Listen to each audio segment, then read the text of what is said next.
Hello hi అండి, welcome back to my channel. నా ఛానల్ని ఎవరైనా ఫస్ట్ టైం చూస్తుంటే ప్లీజ్ లైక్ అండ్ సబ్స్క్రైబ్ చేసుకోండి. టుడే మన రెసిపీ వచ్చేసి కాకరకాయ పులుసు అయితే చేస్తున్నానండి. ఈరోజు కాకరకాయలు కట్ చేసుకున్నానండి, ఒక ఉల్లిపాయ కట్ చేసుకున్న, 4 పచ్చిమిరపకాయలు అయితే కట్ చేసి పక్కన పెట్టుకున్నానండి. స్టవ్ మీద అయితే ఒక గిన్నె పెట్టుకున్నా, అందులో ఆయిల్ వేసుకున్నానండి.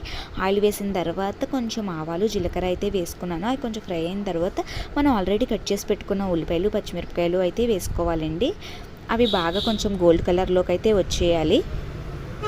ఉల్లిపాయ ముక్కలు అయితే వేగుతున్నాయండి. ఇందులోకి వచ్చేసి నేను కొంచెం పసుపు అయితే వేసుకుంటున్నాను. పసుపు వేసాక కొంచెం వేగనిచ్చాను. ముందుగా మనం చింతపండుని అయితే నానబెట్టుకోవాలండి. ముందుగా నానబెట్టుకుంటే చింతపండు పులుసు బాగా వస్తుంది. చింతపండు అయితే నానబెట్టేసుకున్నానండి.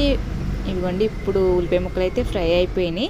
ఇందులో ఆల్రెడీ కట్ చేసి పెట్టుకున్నాను కదండి కాకరకాయ ముక్కలు, అవి కూడా వేసేసుకోవాలి. కాకరకాయలు సన్నగా కట్ చేసుకోండి, తొందరగా మగ్గిపోతాయి.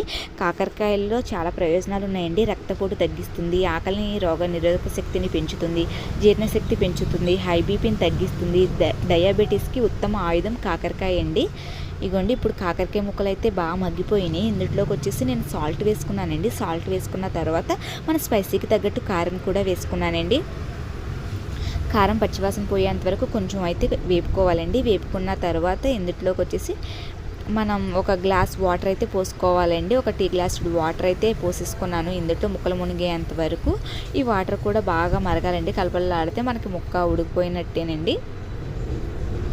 ఇగోండి, ఇప్పుడు వాటర్ అయితే కలపలాడుతున్నాయి కదండి. ఇందులోకి వచ్చేసి ఇప్పుడు ముందుగా చింతపండుని అయితే నానబెట్టుకున్నాం కదండి, ఆ చింతపండు పులుసు అయితే మనం పోసేసుకోవాలి.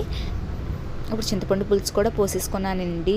కర్రీ అయితే ఇలా ఉందండి. ఇందులోకి వచ్చి నేను కొంచెం బెల్లం వేసుకుంటున్నానండి. నేనైతే బెల్లం కంపల్సరీ వేసుకుంటున్నానండి. మీకు నచ్చకపోతే స్కిప్ చేసేయండి బెల్లాన్ని. ఇగోండి, కాకరకాయ పులుసు అయితే రెడీ అయిపోయింది. చాలా టేస్ట్గా ఉంటుందండి. ఒకసారి మీరు కూడా ట్రై చేయండి. Bye bye.